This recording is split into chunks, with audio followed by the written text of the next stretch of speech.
Hello, Year 2. This is English Lesson 2.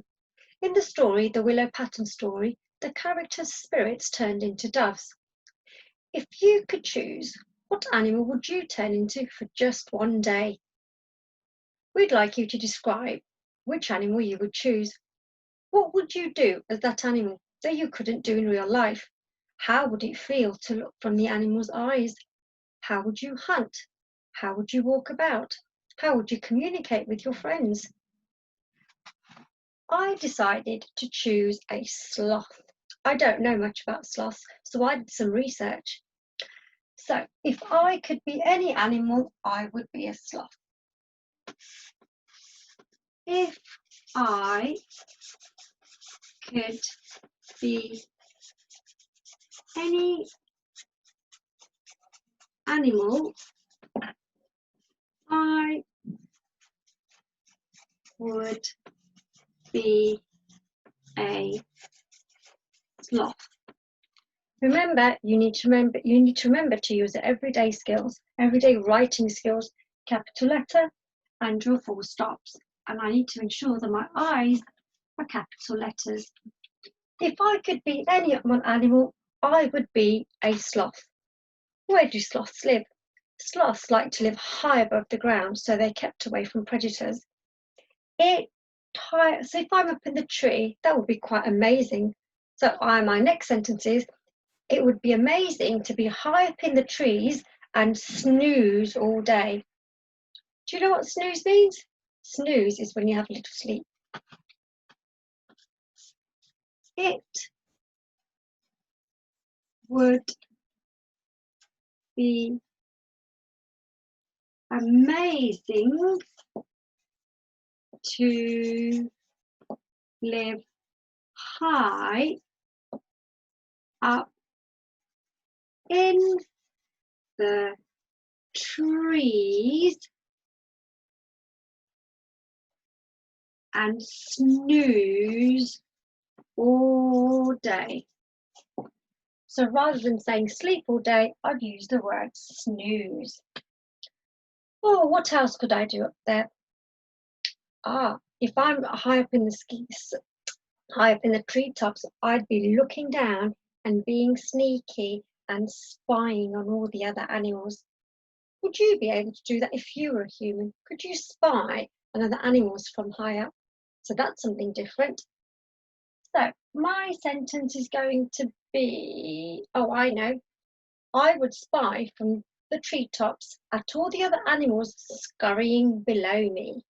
Here we go. I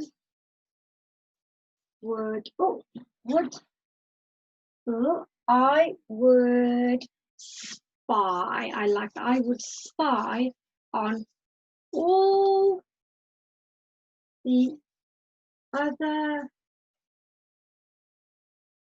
creatures below me. That would be very sneaky, looking at all the other animals. What about if you were hungry? What would you do if you were hungry? I would make the food myself. What would you do? You might ask your mum or your dad or the adult that works with you, that lives with you. Do you think a sloth would cook? No. That's better. Right. When I'm hungry, what would I do? Did you know sloths have very long tongues and they can just shoot their tongue out and collect and capture all the creatures? So here we go. When I'm hungry, I can use my extremely long tongue to catch small insects and gobble them up so I wouldn't have to cook. Let's get on. Here we go. So when, well, I haven't got enough space, I'll start a new line. When I'm hug is not a word. Let's pass it out. Hung, Now, when I'm hungry, I would shoot out my extremely long tongue to capture my dinner,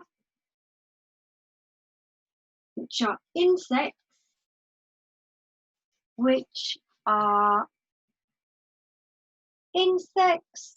so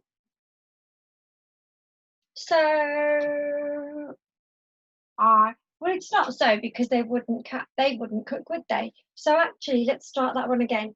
When I'm hungry, I would shoot out my extremely long tongue to catch my dinner, which are insects. At least I wouldn't have to cook. Put this down. Cross that one out. That didn't make sense. Which are insects. At least I wouldn't have to cook. There we go. When you're thinking about your animal, remember you need to think, what is it that the animal can do that you wouldn't normally be able to do? Imagine putting yourself in that animal's position. What can you see? What can you do? When you're doing a piece of writing, remember your everyday skills. You need to remember your capital letters, your full stops, conjunctions, and to make it super amazing, use expanded noun phrases. Remember, when you've done your piece of writing, you could even draw a picture and upload it to Tapestry. We look forward to your wonderful ideas.